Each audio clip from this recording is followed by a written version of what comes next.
Harus tonton ini ya biar Iya, biar masyarakat tuh semua tahu orang ya. tuh paham. Assalamualaikum. Ilmu itu gimana, baik dilepas apa enggak itu harus tonton. Betul terus banget. nih. Jadi kita di sini pengen ngobrol lagi nih. Assalamualaikum sahabat soleh dan soleha. Bareng Mama Mbak Ani lagi. Iya nih, Ini program jangan bosan direkturnya Siraman Kobun dan Pak Ustadz Danu. Nah kayaknya Mbak Ani punya punya pertanyaan sama Pak Ustadz ya? Boleh deh Mbak. Kan sering ini kalau Ustadz Tausiah atau kita menyaksikan narasumber itu penyakit-penyakit mereka itu kebanyakan dari hal sepele yang sepertinya nggak disadarin oleh banyakan orang. Sifat sombong, Ustadz.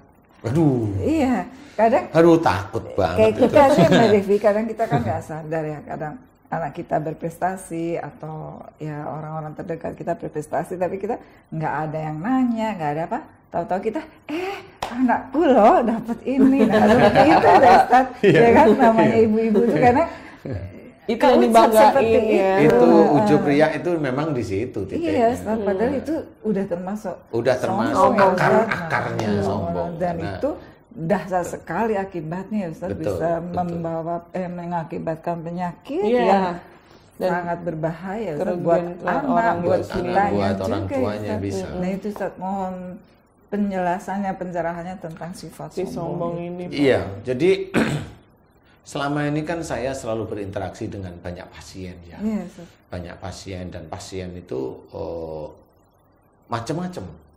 Termasuk yang pertanyaan Mbak Ani tadi itu menggelitik bagi saya ya. Jadi begini. Ada salah satu contoh ini, ada orang yang anaknya pandai. Ya. Anak nomor satu itu pandai, sejak SD pandai, SMP pandai, kemudian SMA dia mau berprestasi, tapi Allahu alam pada saat tersebut kok anaknya tiba-tiba nggak mau sekolah gitu. Tiba-tiba itu Pak. Tiba-tiba.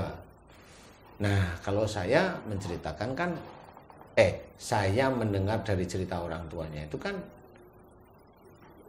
mendengar itu kan banyak kalimat yang terucap ya dari orang tuanya yang saya pada saat tersebut itu pada waktu beliau itu bercerita itu saya sudah mengkategorikan orang tuanya ini ada ego.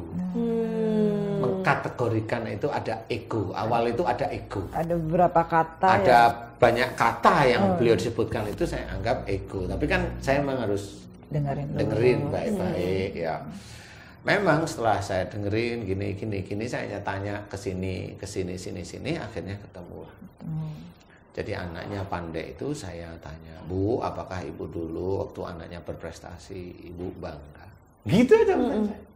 Iya Ustaz, karena naluri kali ya bapaknya Ustaz. iya itu naluri manusia. Siapa sih? Ibu-ibu ya. Iya. Tapi dengerin saya dulu nih. Memang itu naluri, bener nggak salah. Naluri orang yang suka banggain. Itu yang harus kita belajar nih sama Ustaz. Kan gitu kalau naluri ya harus beneran, harus jelasin kan gitu.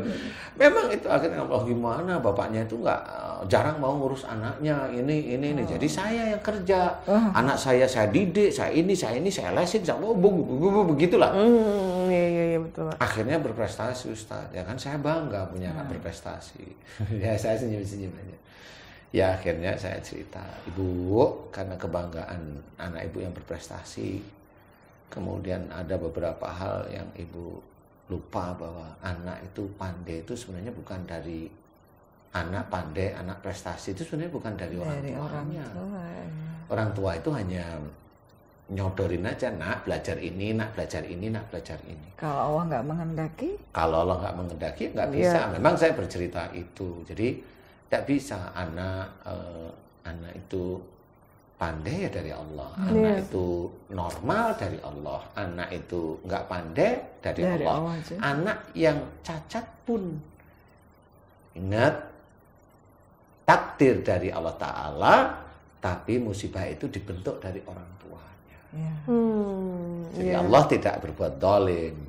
Gitu. Jadi harus diketahui, banyak ayat Quran yang menceritakan bahwa Allah itu tidak berbuat zalim pada hambanya, tapi hambanya yang mendolimi diri sendiri. Nah itu harus difahami. Jadi jangan merasa kalau ada begini merasa nggak salah. Ya jangan seperti itulah. Kalau memang dia seorang muslim belajar taat, ya tahu lah ya sifat-sifat Allah itu kan tahu. Nah, disitulah saya menceritakan bahwa ibu itu kemana-mana banggain putranya. Mohon maaf ya, tapi apa saya salah?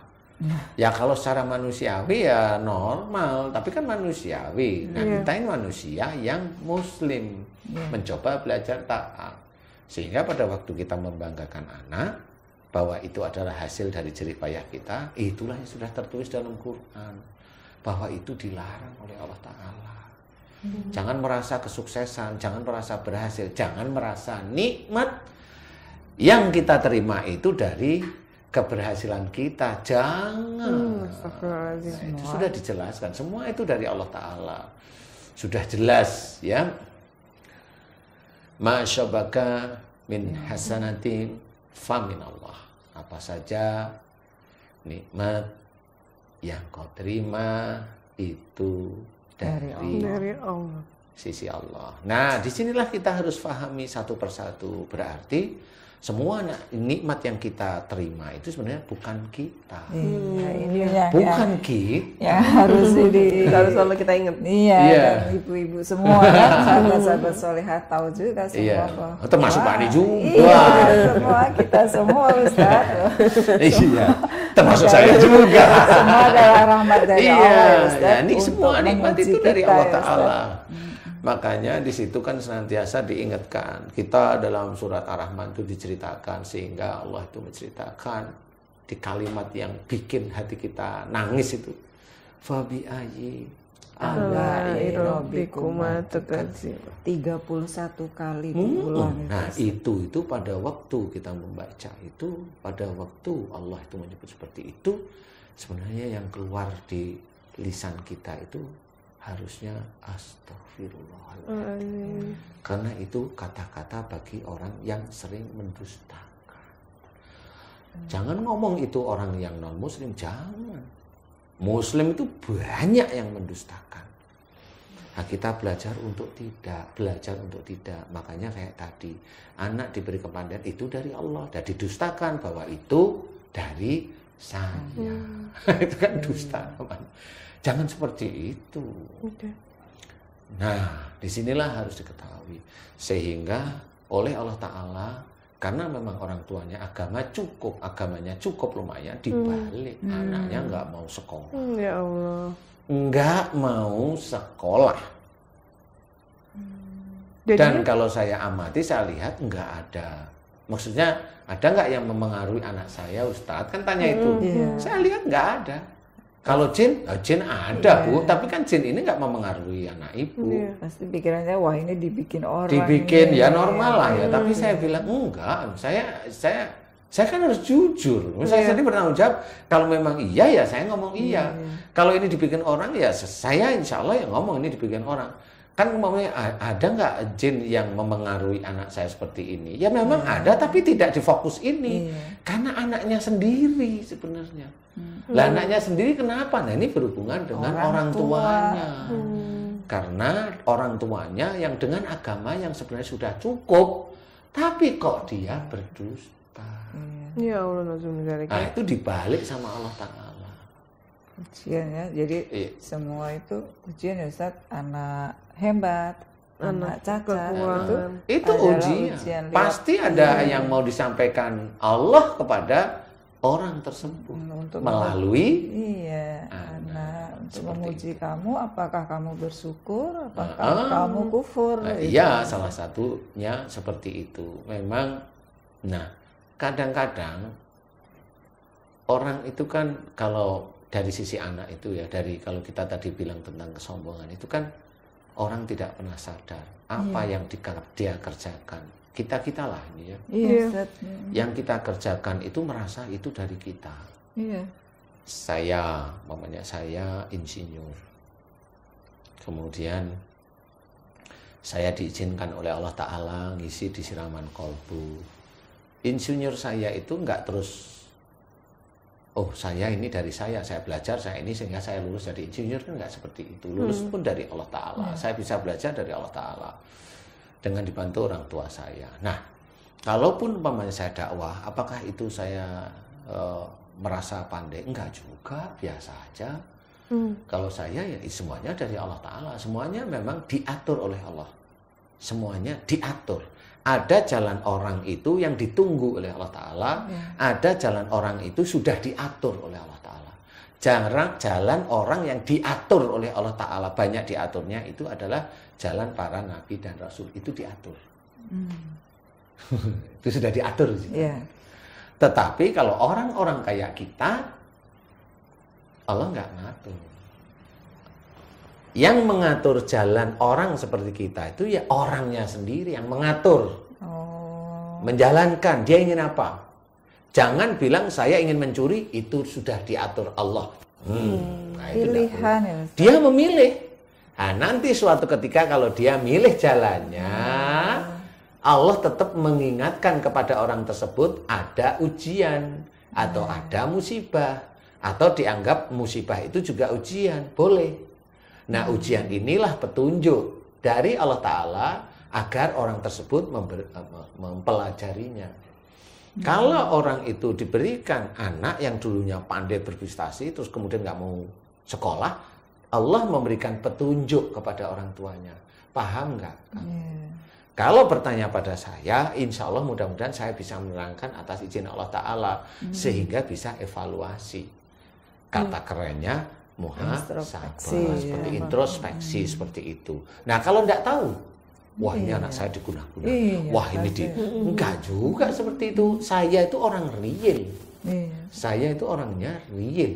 Saya tidak mau dikit-dikit diguna-guna, nggak mau. Tetapi kalau memang itu ada, ya saya akan ngomong, ya kayaknya ini diguna-guna gitu loh. Tapi secara real enggak, ketahuan. Nah, disinilah sifat-sifat manusia itu pada waktu dia memilih untuk menceritakan prestasi-prestasi anaknya, dia akan memilih.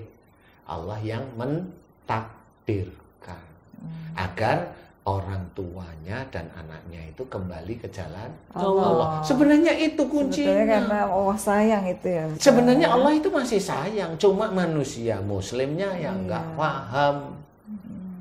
Allah itu sayang, memang saya berani cerita. Momennya kalau musibah itu ada rasa sayang Allah, boleh. Menurut saya nggak apa-apa, silahkan. Tapi rasa sayang dari titik mana kamu bilang sayang? Harus bisa diceritakan. Sehingga orang itu tidak blunder di tengah-tengah. Ini rasa sayang Allah. Terus mau apa? Nah, kalau saya carikan ayat yang lain bahwa sakit itu atau musibah itu adalah dari dosa, dari mana? Kamu bisa jawab. Kalau kamu itu nggak bisa jawab, ya harus terangkan rasa sayang Allah Ta'ala ini titiknya mau arah kemana. Sehingga jangan sampai kamu bilang rasa sayang Allah, kamu sebarin sehingga orang nggak pernah mau berubah. Nah itu ya salah. Seperti itu, nggak boleh. Kita harus memberikan solusi dari masalah itu. Sebagai seorang muslim itu harus mencari solusi kalau diizinkan oleh Allah. Nah, disinilah sebenarnya ujian demi ujian itu ketahuan. Makanya kalau ayat Allah itu menceritakan wa ma asobakum min musibatin fa bima kasabat saytikum. Apa saja musibah yang engkau terima itu disebabkan dari buah tanganmu sendiri. Itu klop. Berarti orang itu memilih jalannya. Nanti Allah memberikan peringatan, entah itu peringatannya ujian atau peringatannya musibah, itu terserah Allah Ta'ala. Kalau saya mah nggak tahu. Nah, itu cara Allah menyapa hamba-hambanya di titik itu. Kalau tadi Mbak Ani bilang, itu rasa sayang Allah, ya boleh, tapi harus diterangkan ya. Jangan menjadikan orang itu, oh ini rasa sayang Allah, dibiarkan terusan, ya nggak bisa. Pasrah, ya nggak bisa. Kalau umpamanya sakit itu akhirnya ke rumah sakit atau ke dokter, kemudian Allah, nah saya tetap bilang ya, Allah memberikan kesembuhan. Bukan masalah obat dan sebagainya. Dan kemudian Allah memberikan kesembuhan. Nah, suatu ketika orang ini ngomong, ada temennya sakit ini, udah ke dokter itu, hebat dia. Nah, jadi dokternya yang dipertuhankan lagi. Dokternya yang dia tuhankan lagi, walaupun tidak sadar. Nggak boleh juga seperti itu. Nah, kalau dia mau menjelaskan sebagai seorang muslim, jelaskan dengan baik-baik. Bolehlah berikhtiar di dokter itu, tapi kesembuhan semuanya milik Allah. Lah itu boleh. Harta itu salah satu unsur rezeki aja. Iya. Itu yang sering disyukuri. Padahal sering disyukuri hanya 1 bulan sekali. Itu ya, Pak? Karena salah menafsirkan akti ikhtiar. Kalau orang itu langsung, yang penting ikhtiar, nanti pasti Allah akan memberi. Loh, ya jangan bilang pasti. Pastinya itu.